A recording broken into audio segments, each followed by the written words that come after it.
یہ جو زلزلے آتے ہیں ان کے متعلق ہم یہی کہتے ہیں یہ تقدیر کا حصہ ہوگا. کیا اللہ لاتا ہے؟ معاذ اللہ. تب بھی مولویاں کہنا اللہ دے حکم دغار پتہ نہیں ہے. اللہ پتہ پوچھو ڈاکا اللہ دے حکم نال پیندا ہے. ڈاکا جی اللہ دے حکم نال پینا پھر تو وہ بھی کہے الحمدللہ ڈاکا پہ گیا. پتے شتے ہلدے رہندے. میرے دوستو یہ جیسے بھی آیا تقدیر کا حصہ تھا. میرے آقا کی سرور کائنات کی امت پہ یہ کچھ عرصہ بڑا بھاری آیا. اتنا مشکل وقت 1400 سال میں نہیں آیا. پہلے سونامی کا زلزلہ آیا, اس میں 1.5 لاکھ مسلمان شہید ہو گئے. یہ دوسرا زلزلہ آیا, اس میں بھی 1.5-2 لاکھ کم از کم شہید ہوئے ہیں. کتنے؟ فوجی حکمران ہیں, اندازے گھٹاتے ہیں کہ لوگوں میں کہیں رش پیدا نہ ہو, غصہ پیدا نہ ہو.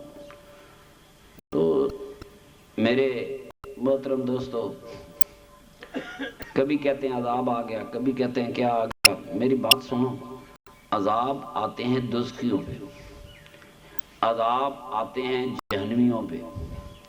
اللہ تعالیٰ قیامت کے دن حساب لے گا, کتاب لے گا, فیصلے ہوں گے تو عذاب شروع ہوں گے.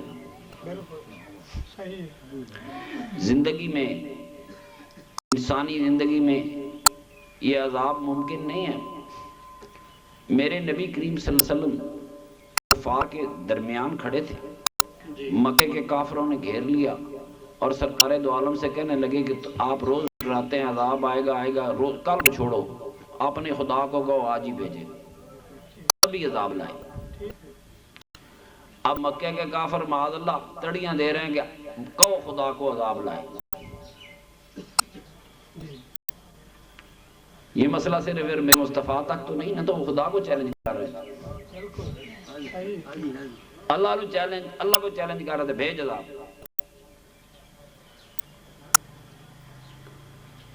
میرے آقا نے بھی دعا کی نہیں تو جبریل کو پیغام ملا جلدی پہنچ. میرے نبی ان کافروں کو حضور فرما دیجئے تم پہ عذاب نہیں ہو سکتا اس لیے کہ تمہارے درمیان میرا رسول کھڑا ہے. کافر ہے, منکر رسول ہے, صرف اللہ کا رسول کھڑا ہے تو عذاب نہیں ہو سکتا. مومن ہے, سرکار دو عالم کا کلمہ پڑھنے والا ہے, زندگی میں نہ جانے کتنی بار درود پڑھے, زندگی میں نہ جانے کتنی بار سلام پھیرے. اس کافر پہ, منکر پہ نہیں آیا. میرے آقا کے غلاموں پہ عذاب کیسے آ سکتا ہے؟ زندہ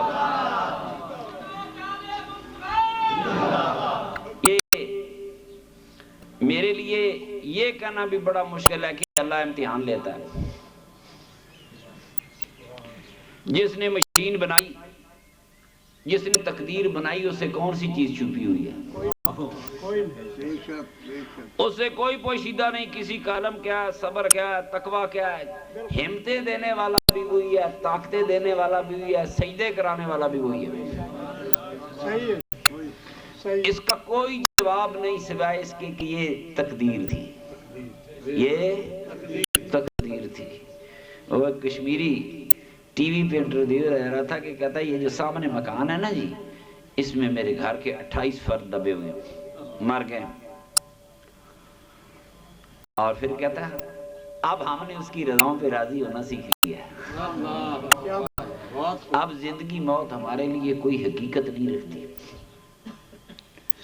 مر جائیں گے تب بھی کوئی فرق نہیں پڑے گا, زندہ رہیں گے ہمارے سامنے دونوں کی کوئی حقیقت نہیں ہے. ہم اسی کی رضاؤں پہ راضی ہیں, مگر خدا را ہمیں امداد دیتے وقت بھکاری نہ سمجھو, مت دو, ہم نہیں لیتے. اس نے زندہ رکھنا ہے تو رکھ لے گا, لیکن باقیوں کے ساتھ جا ملیں گے. مگر ہم بھکاری نہیں ہیں کہ ہمیں تو بھکاریوں کی طرح دیتے. اللہ معافی دے, امتحانات تو نہیں بنتا.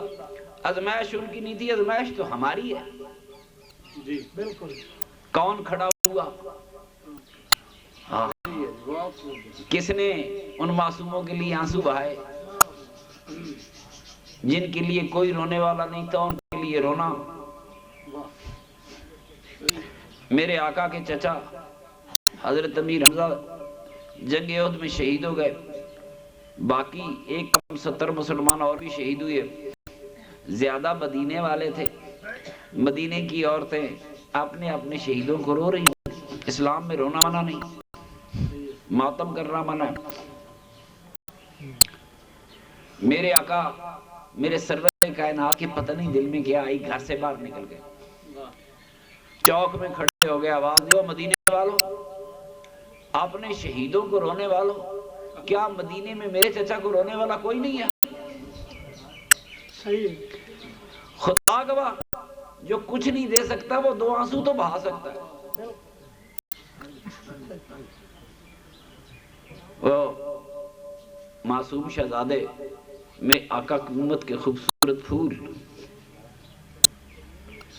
بچہ تو فرشتہ ہوتا, جہاں 1000 بچہ شہید ہو گیا. مسئلے ہیں کہ میرے محترم دوستو, ہم کچھ نہیں کر سکتے. خدا کی رحمت والے فرشتے دکھے شروع پورے بیٹھے سن, تیرے نبی پاک دے شہیدان یاد کر کے روڑے سن.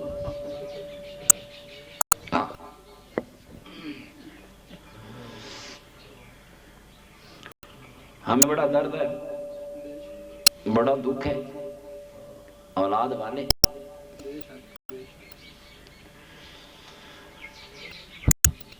درندے وہاں پہنچے, بچے اغوا کیے, اعضاء کاٹے. یہ مسلمان نہیں ہے سر, یہ کافر ہے. یہ کافر بھی نہیں ہو سکتے.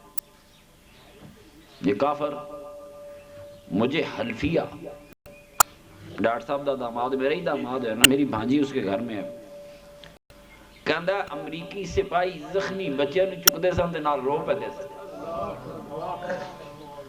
وہ کافر تھے, وہ بھی ہیلی کاپٹر تے نال ڈیوٹی سی. کافر زخمی بچے چکدے سن تے روندے سن تے اے حرام زادے لوکاں دے اعضاء کٹ کٹ کے لیاندے رہے. خدا کی قسم یہ انسان ہی نہیں ہے, یہ کافر بھی نہیں ہے. دنیا کا وہ کافر ایسا نہیں ہو سکتا, یہ کافروں سے بھی کوئی چیز ہے.